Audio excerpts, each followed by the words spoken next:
पड़ा रहता है, मिल जाता सो खा लेता, अच्छा मिला तो ठीक, बुरा मिला तो ठीक। ऐसे ही संत को चाहिए कि कभी किसी के घर की चाकरी न करे।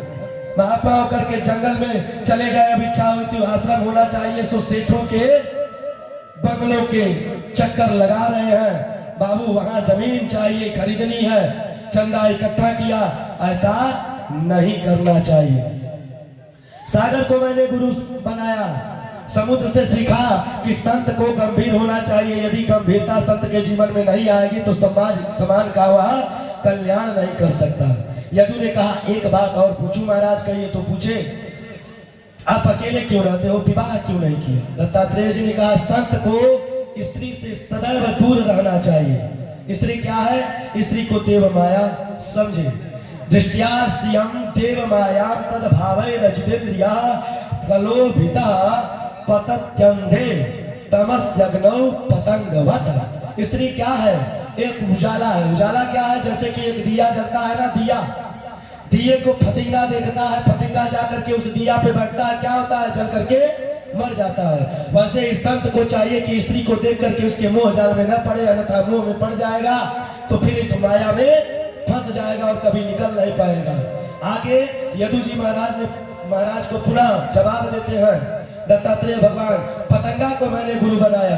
बरसात के दिनों में जहां हम जाते हैं, अग्नि जलाते हैं, पतंगे आकर के अग्नि में मंडराने लगते हैं और मंडराते मंडराते पतंगे जल करके राख हो जाते हैं, पर उन्हें मिलता कुछ नहीं। ऐसे ही संत को स्त्री से दूर रहना चाहिए। ये मैंने पतंगे से सीखा। भौरे को गुरु बना करके सीखा राजन। भ्रमर से क्या सीखा?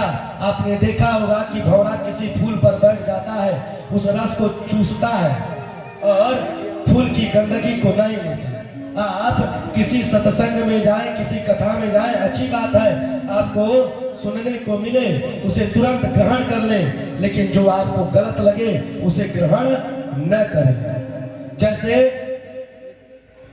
भौरे ने यह कार्य किया, उसी तरह हमको भी करना चाहिए। इस प्रकार से यदु जी महाराज बता रहे हैं। आगे कहते यदु जी को बता रहे हैं दत्तात्रेय भगवान। दत्तात्रेय भगवान आगे कहते हैं मधुमक्खी को गुरु बना करके मैंने सीखा कि कभी भी धन का संग्रह नहीं करना चाहिए। फूलों का रस एकत्रित करती है, आता है, उसको लेकर के कोई और चला जाता है, इसलिए कभी भी धन इकट्ठा नहीं करना चाहिए। हिरण को गुरु बना करके मैंने सुंदर शिक्षा ली कि संत को कभी भी ग्राम गीत नहीं गाना चाहिए, ग्राम गीत न सुनना चाहिए। ग्राम गीत का मतलब है नायक और नायिका के श्रृंगार का वर्णन जिसमें होता है, ऐसे गीत को न कभी गाओ न कभी सुनो। मछली को गुरु मैंने बनाया, जीभ को बस में करो। देखो हमको भी आपको भी जीभ को बस में करना चाहिए। जब बताया गया है कि जो मांस खाएगा वो नरक में जाएगा। कैसे जाता है? मछली देखो जल में होती है, मछली मारने वाला जाता है बंसी में, मांस का टुकड़ा लगाता है, पानी में डालता है, उसके लालच में मछली आती है, उसको खाती है, मुंह में फंस जाता है, प्राण को त्यागना पड़ता है। उसी तरह बता रहे हैं दत्तात्रेय भगवान कि किसी भी स्वादिष्ट चीज के पीछे, जीभ के स्वाद के पीछे कभी भी नहीं भागना चाहिए, यह बता रहे हैं, ठीक ना? यदि जीभ की रसना से हम जो नहीं खाने वाली वस्तु है उसको खाएंगे तो हमको भी नरक भोगना पड़ेगा। यदु जी ने कहा मैंने वैश्या को गुरु बनाया। यदु जी ने आचार्य से पूछा वैश्या को गुरु बनाया? हाँ। दत्तात्रेय जी मुस्कुरा करके बोले मैंने जिससे शिक्षा ली वही मेरा गुरु है। सुनो, पिंगला नाम वैश्यासीन विदेह नगरे पुरा तस्यामे शिक्षितम किश्चिन निबोधन पनंदना। राजा जनक की नगरी के किनारे एक सुंदर वैश्या रहा करती थी, नाम था पिंगला, परम सुंदरी थी।